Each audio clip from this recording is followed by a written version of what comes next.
Hacker thought he hacked an old man's computer. He accidentally gave me access to his whole scam office. A fake tech support agent targeted my bank account. I leaked his entire office's IDs to the police. A call center scammer demanded my banking login. I shut down his whole operation. The connected technician window blinked on my virtual desktop, a little blue beacon of stupidity in a sea of malicious code I had spent the last 2 hours carefully constructing. I sat in my darkened office, the glow of 3 monitors illuminating the empty coffee cups on my desk, and adjusted my headset. It was 9 a.m. on a Saturday. Most people were sleeping in or making pancakes. I was hunting. Hello? Sir? Are you seeing the box? The voice on the other end was thick with impatience, heavily accented, and surrounded by the chaotic din of a boiler room. I could hear shouting in the background, phones ringing, the distinct hum of 100 people trying to steal money from grandmothers in Iowa. I see it, Kevin, I said, putting on my best confused old man rasp. It says allow access. Do I click that? Yes, sir. Kevin sounded relieved. Click allow. I need to scan your computer. The hackers have installed a virus. Very dangerous. We must secure your banking immediately. I smiled. A cold, predatory smile that Kevin couldn't see. Okay, I said. I'm clicking it. I clicked. On my screen, the remote desktop software initiated. Kevin's mouse cursor appeared, jittery and aggressive. He immediately opened the command prompt, typing in the tree command to make the text scroll rapidly like something out of a bad 90s hacker movie. Oh my God, I gasped into the mic. What is that? Is that the virus? Yes, sir, Kevin lied smoothly. That is the hackers stealing your data. But do not worry. I am here. Now, please log into your bank account so we can lock the funds. While Kevin was busy typing nonsense into my decoy notepad file, my real work began. I wasn't using a real computer. I was using a virtual machine, a honeypot designed to look like a vulnerable, unpatched Windows 7 PC owned by an elderly man named Arthur. But underneath the surface, it was a trap. The second Kevin connected, he opened a two-way tunnel. He thought he was the only one walking through it. He was wrong. I executed a script I had written specifically for this moment. reverse_tcp_payload.exe. It slipped past his connection like a ghost. It bypassed his local firewall, which was configured to allow outbound traffic, him stealing from me, but had zero filtration for inbound traffic on the same port. Within seconds, my secondary monitor lit up. Connection established. Target system, Win desktop user Kevin. IP address, redacted, Kolkata, India. I was in. But I wasn't just in Kevin's computer. I ran a network scan. Map SP192.168.1.0/24. The results flooded my screen. It wasn't a home connection. It wasn't a small office. It was a subnet with over 150 active hosts. I stared at the list. Workstation 01. Workstation 142. This wasn't a guy in a basement. This was a factory. A scam-as-a-service hub operating out of a massive call center. Every single IP address represented another Kevin, another headset, another victim being drained of their life savings at this very second. My heart started to pound. The scale of it was staggering. Millions of dollars a month were likely flowing through this network. Sir? Kevin's voice cut through my focus. Are you logging in? The virus is spreading. I'm trying, Kevin, I said, my voice trembling with fake fear. My fingers aren't what they used to be. I needed time. I needed to pivot. I opened a shell on Kevin's machine. I started exploring the file directory. Most of it was junk scripts for scams, fake invoices, a folder labeled suckers. But then, I found a mapped network drive. z/hr_files/employee_docs. I clicked it. Access denied. Of course. It was password protected. Sir! Kevin shouted now. Do not waste time. Log in. I'm typing. I yelled back. Don't rush me. I ran a credential harvester on Kevin's RAM. If he had accessed that folder recently, the password might still be cached in memory. Scanning. Scanning. Hash found. I decrypted it. Admin 123. Lazy. Arrogant. Typical. I typed the password into the network drive prompt. Access granted. The folder opened. I felt a chill run down my spine. It wasn't just documents. It was a repository. Hundreds of folders, each labeled with a name. Rahul_S. Amit_P. Priya_K. I opened one. Inside was a high-resolution scan of an Aadhaar card, the Indian national ID. A PAN card, tax ID. A driver's license. A photo of a young man holding his ID next to his face for verification. They kept records. They kept digital copies of every single employee's identity documents for HR compliance, probably to blackmail them if they ever tried to steal from the boss or leave with the contact list. There were over 100 folders. I had the name, face, and government ID of every single scammer in the building. Okay, Kevin, I whispered, muting my mic. You want to steal identities? Let's see how you like it. I started the download. Copy all. It was 4 gigabytes of data. It would take 10 minutes. I unmuted. Kevin, the screen is frozen. Did the virus get me? No. Kevin panicked. Do not restart. Just wait.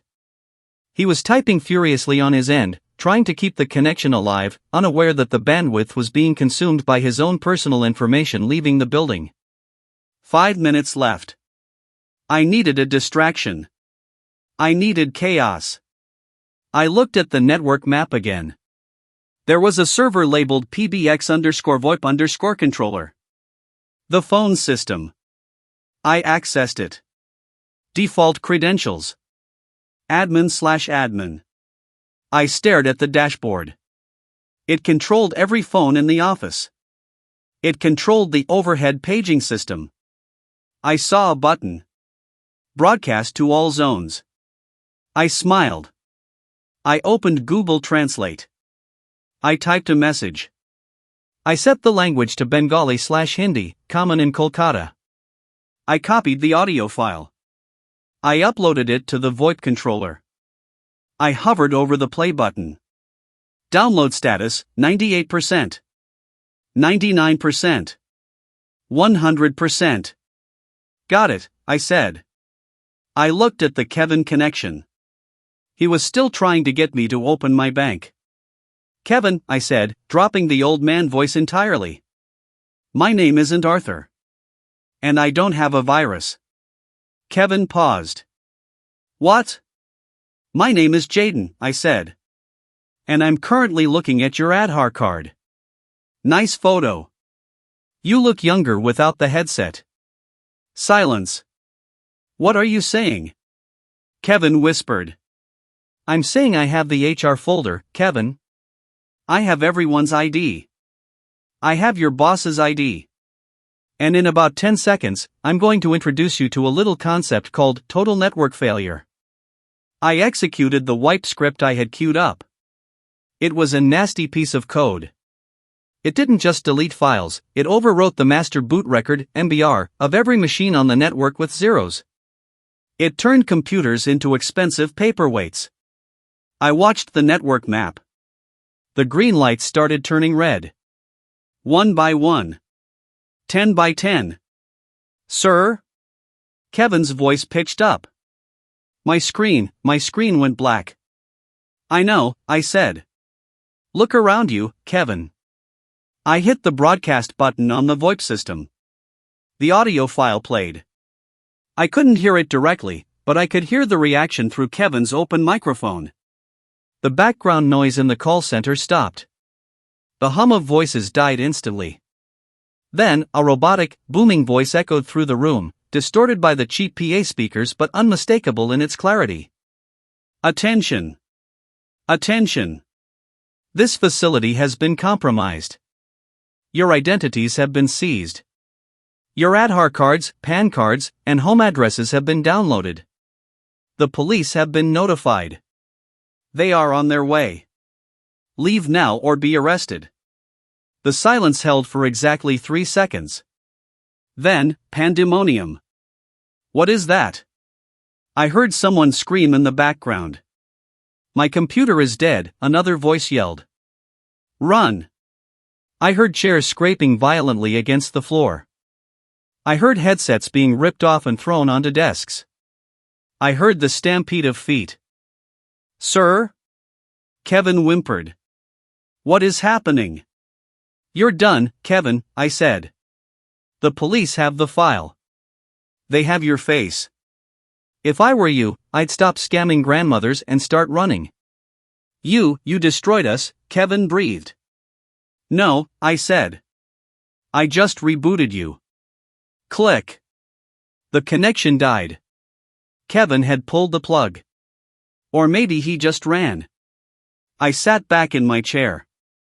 The adrenaline was crashing, leaving me shaking. I looked at the folder on my desktop. HR_leak_final.zip. I wasn't done. Scammers move. They shut down one office and open another across the street the next day. They burn the equipment and buy new laptops. But you can't burn your face. You can't burn your government ID. I opened a browser. I navigated to a public file hosting site. A permanent one. I uploaded the zip file. I named it, the Kolkata Fraud Registry Verified Scammer Identities, March 2026. I wrote a script to index the data. I made it searchable. Name. ID number. Photo. I hit publish. Then I opened my email. I searched for the contact info for the Kolkata Police Cyber Cell. I searched for the Indian Cyber Crime Coordination Center, I4C. I drafted an email. Subject, urgent, massive call center data leak, identity and location evidence. To whom it may concern. I have successfully penetrated the network of a large-scale fraudulent call center operating in your jurisdiction. The facility is located at IP geolocation coordinates. Attached is a link to a database containing the personal identification documents, Aadhaar, PAN, DL, of over 100 employees actively engaged in financial fraud targeting international citizens. Also attached is a log of their victim list, recovered before the system wipe. Please consider this a formal report. I hit send. Then I went to Reddit. r/scambait. Title, I just wiped a 100-seat call center and leaked their IDs to the police. Here's the story. I posted the screenshots, redacted for Reddit rules. I posted the audio of the PA announcement. Within an hour, the post had 20,000 upvotes. The comments were wild. User_tech guy, the RCE was brilliant. Using their own HR folder against them? Chef's kiss. User_justice served, I hope they all rot. My grandma lost $50K to these guys. 2 days later, I got an update. A user from India commented on my post with a link to a local news article. Times of India, police raid illegal call center in Kolkata, 80 detained. The article detailed the raid. It mentioned that police had received an anonymous tip containing a treasure trove of digital evidence. They found the computers bricked. They found the office abandoned in a hurry, personal items left on desks, coffee still warm in mugs. But because they had the IDs, they tracked them down. They arrested the managers at their homes. They arrested the shift leads. And they arrested a technician named Kevin, real name, Rahul, who was trying to board a train to Mumbai. I clicked on the photo in the article. It was the same face from the ID card I had downloaded. He looked terrified. The article mentioned that the fraud registry I created had been blacklisted by major banks and telecom providers in the region. These guys couldn't open a bank account. They couldn't get a SIM card. They were digitally exiled. I closed the browser. I looked at my own computer. My real one. I felt a strange sense of peace. I know I can't stop them all. There are thousands of call centers.